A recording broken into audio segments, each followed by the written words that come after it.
दो चप्पलों को बांधकर यहां इस प्रकार रख दीजिए, आपका वैवाहिक जीवन कभी खराब नहीं होगा। दो चप्पलें बांधकर इस प्रकार से रखिए, आपके जीवन में प्यार की कमी होगी ही नहीं। दो चप्पलें बांध कर रख दीजिए, कभी भी प्यार में कोई अलग नहीं होगा, रिश्तों में कोई अलग नहीं होगा। दो चप्पलें बांधकर इस प्रकार यहां रखने से आपके वैवाहिक जीवन में मधुरता आती है। दो चप्पलें यहां बांध कर रखने से आपका तलाक रुक जाता है। दो चप्पलें यहां बांध कर रखने से आपका टूटा हुआ रिश्ता जुड़ जाता है। दो चप्पलें यहां बांध कर रखने से आपका परिवार हमेशा के लिए एक रहता है। दो चप्पलें यहां बांध कर रखने से आपका पार्टनर, आपका लवर, आपका प्रेमी, आपकी प्रेमिका हमेशा के लिए आपका हो जाता है। बहुत ध्यान से करिएगा, जान लीजिए पूरा विश्लेषण।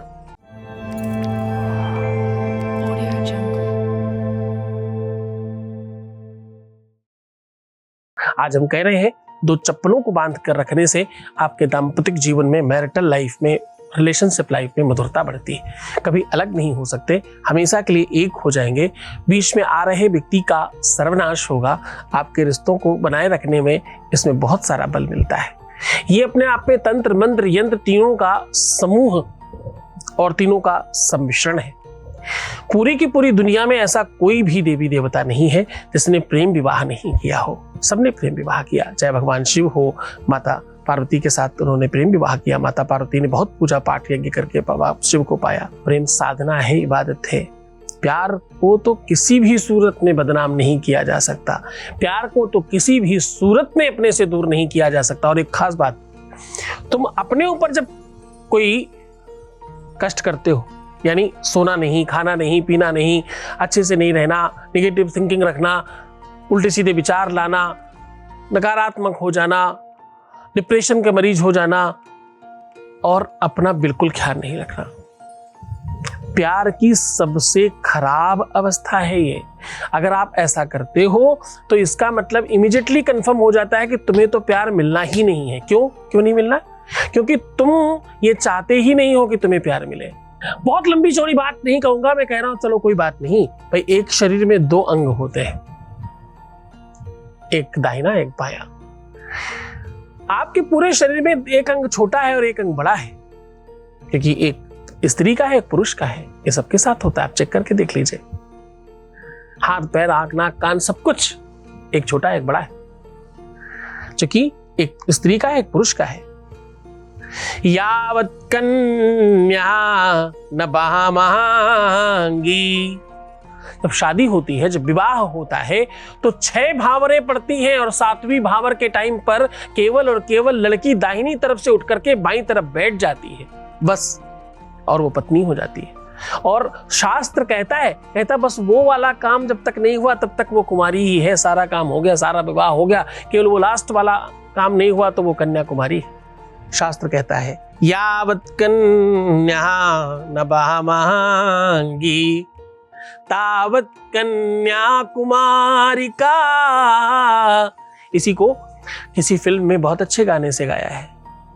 जब तक पूरे ना हो फेरे साथ तब तक नहीं बबूनी बबुआ की, तब तक लड़की दूल्हे की नहीं है।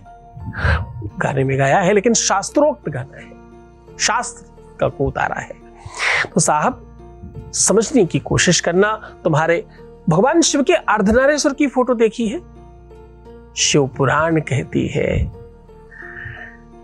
कि भगवान शिव ने आधा आधा शरीर किया था, कभी आधे से पुरुष बनाया, आधे से स्त्री बनाया।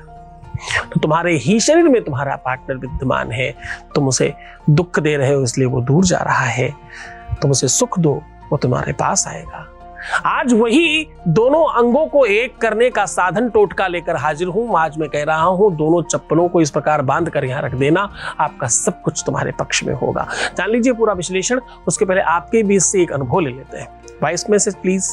प्रणाम गुरुजी, मैं आपको बहुत सारा धन्यवाद और थैंक यू बोलना चाहती हूँ।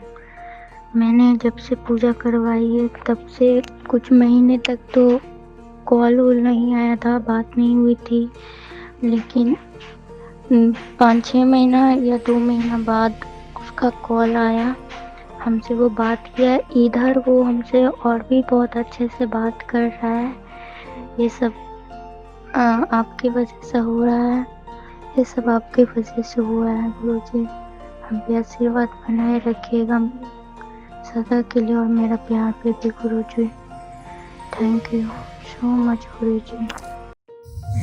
बहुत बहुत धन्यवाद, बहुत साधुवाद, बहुत आशीर्वाद। परमात्मा शिव आपको प्रसन्न, आनंदित, सुव्यवस्थित और आपकी हर इच्छाओं की पूर्ति के लिए आपको मजबूत करे। सब तुम्हारी श्रद्धा और विश्वास का प्रतिफल है, तुमने ही तो किया है सब। मैं तो सिर्फ रास्ता बता रहा हूँ। मैं अपनी साधना, मैं अपनी तपस्या, मैं अपना बल इसलिए लगाता हूँ ताकि तुम खुश हो जाओ। मैं हमेशा ये कहता हूँ कि मेरे बच्चों पर कोई समस्या तब आएगी जब वो मुझसे गुजर कर जाएगी। पहले उसे मुझे सल्यूट करना होगा, फिर अंदर जाए। आज फिर से आपको उस सॉल्यूशन पर बात कर रहा हूँ। आपको चाहिए जो सबसे ज्यादा आप पहनते हो, स्लीपर, चप्पल, जूता, कोई भी ऐसी चीज जिसमें स्लीपर्स थोड़ा आसानी से बांधे जा सकते हैं। अब इसके लिए आपको चाहिए सुतली। ध्यान से समझिएगा, सुतली या मूंज की रस्सी। अब आपको करना यह है कि आपके चप्पल के आगे वाले भाग को और पीछे वाले भाग को खूब कस के बांध दीजिए। एक पहले ऊपर की ओर बांधिए, फिर नीचे की ओर बांधिए। 2 गांठ खूब तगड़ी लगाइएगा ऊपर नीचे की तरफ। बस इतना करके इस चप्पल को उल्टा करके अपने बेडरूम में, अपने बेड के नीचे रख दीजिए। क्या करके? उल्टा करके। और तब तक रखे रहना जब तक ठीक नहीं हो जाए। बहुत मन से, बड़ी श्रद्धा, बहुत विश्वास से करना। तो मुस्कुराओ, सुंदर बनो। हर आधे घंटे में प्रणाम करके पानी पीना। अपना बहुत ख्याल रखना।